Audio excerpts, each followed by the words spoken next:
Good evening.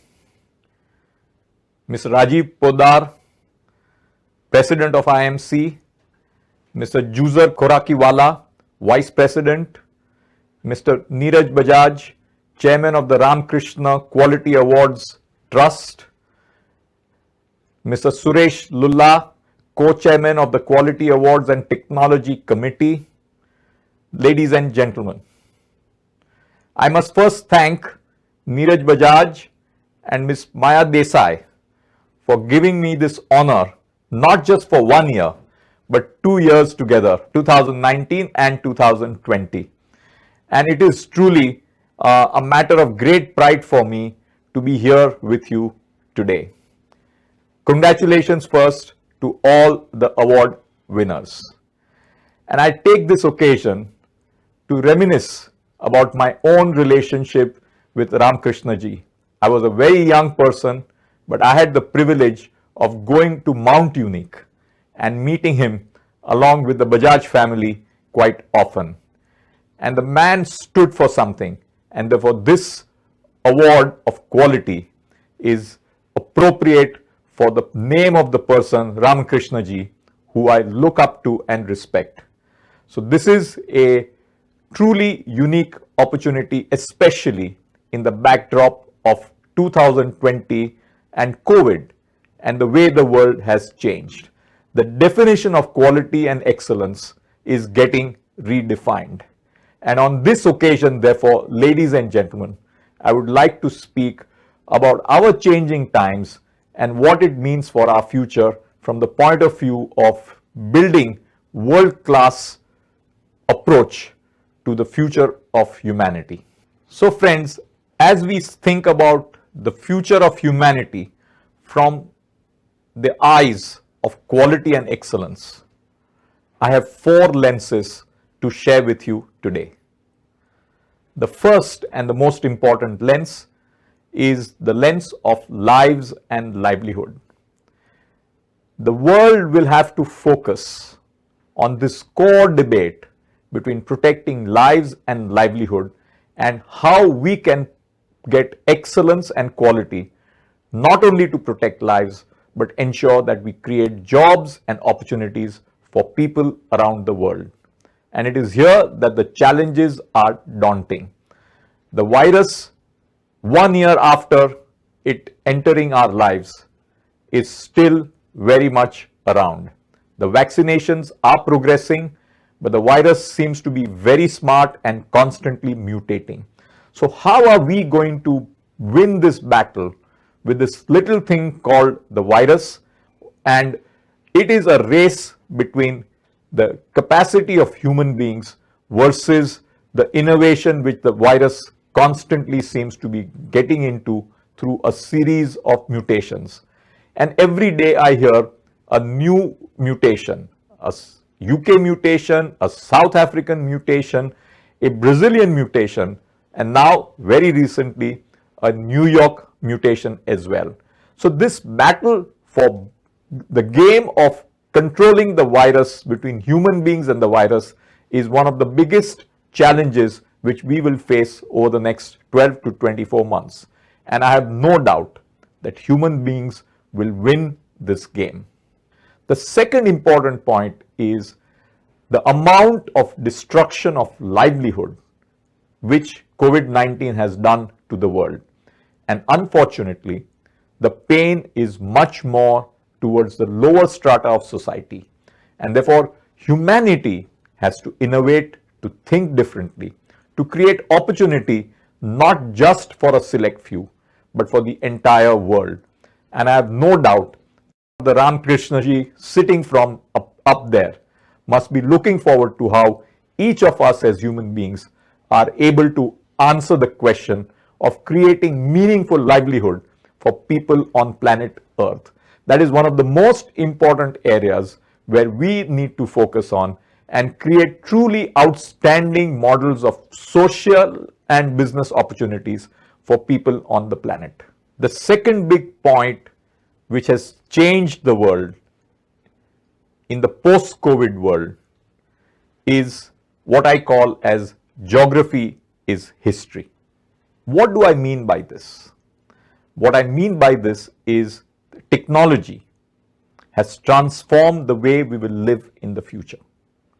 The power of the virtual media, the power of digital, the power of being in any part of the world and being connected to any other part of the world reduces distance and changes societal, human, and business models. I have a question. How much will business travel change in the post-COVID era?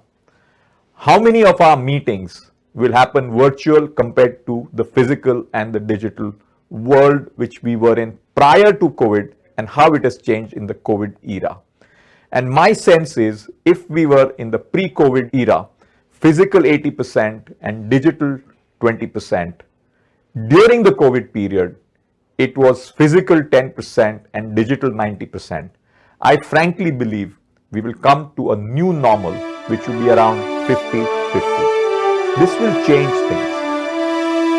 It will dramatically improve the opportunities for people who are skilled and educated. A person in a small village in India, if skilled and educated, can work for anyone, anywhere in the world.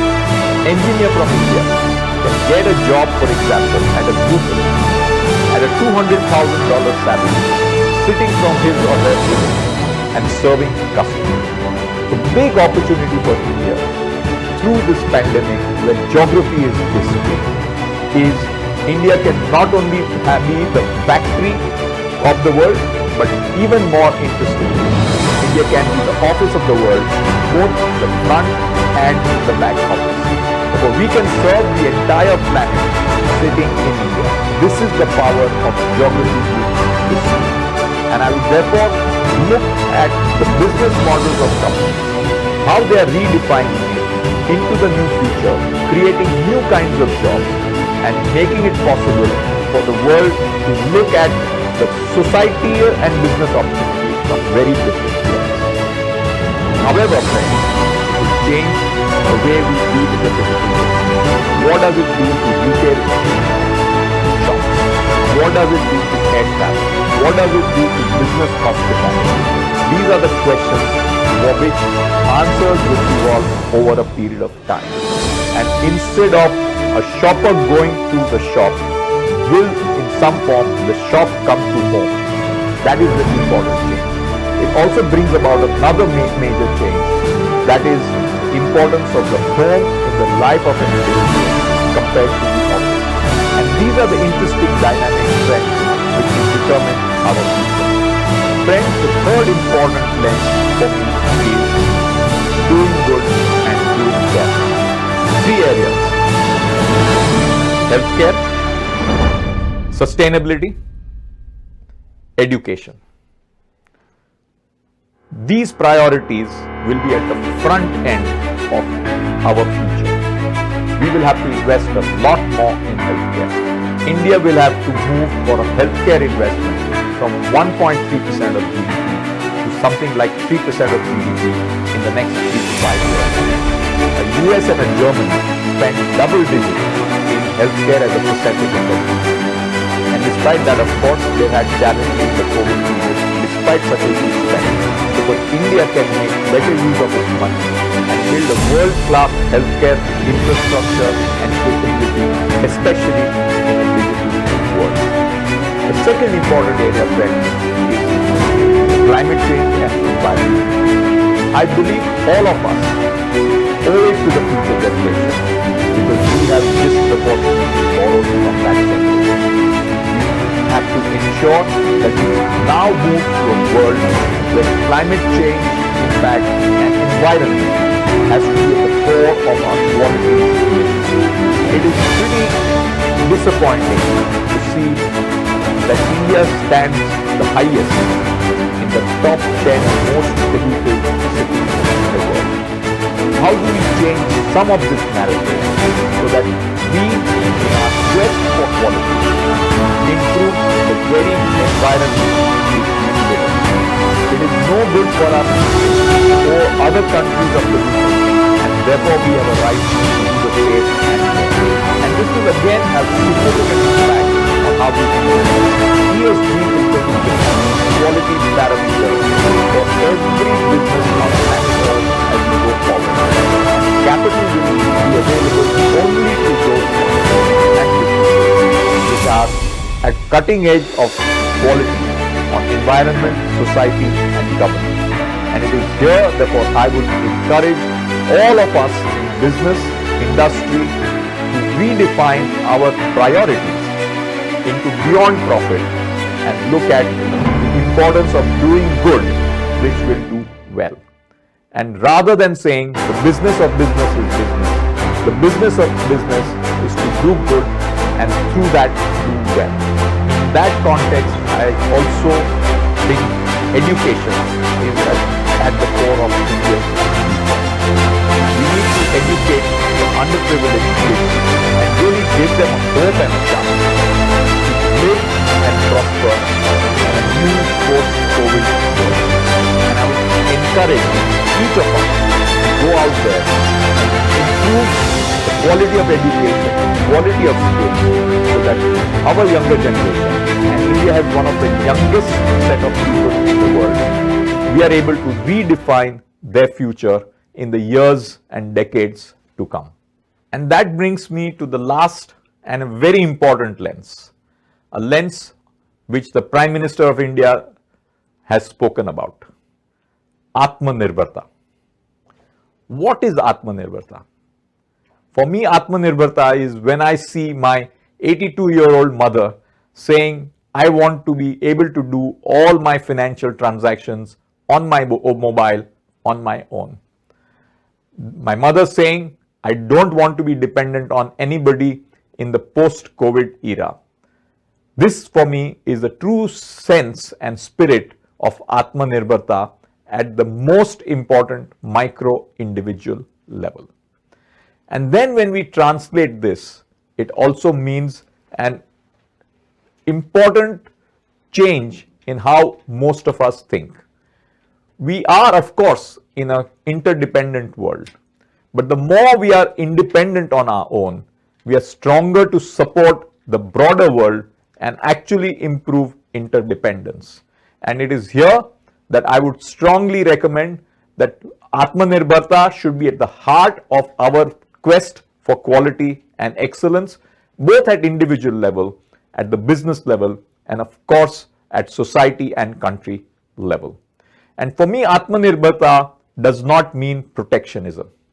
Atmanirbharta is a self-confident India. It's a self-confident Indian, not looking for protection, but looking for being competitive, self-reliant, and engaged with the best in the world. And this would be a true reflection of quality and excellence if Atmanirbharta in its true spirit becomes the core value of every Indian.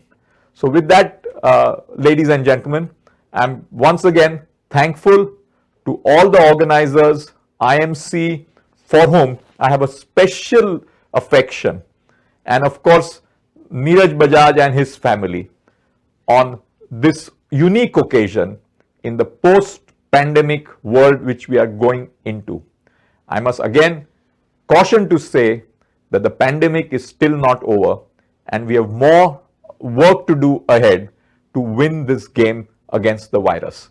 But I'm confident that with each of us having the confidence and the resilience to navigate through this will enable us and of course each of our businesses and society to create a better world, but a different and a new normal world.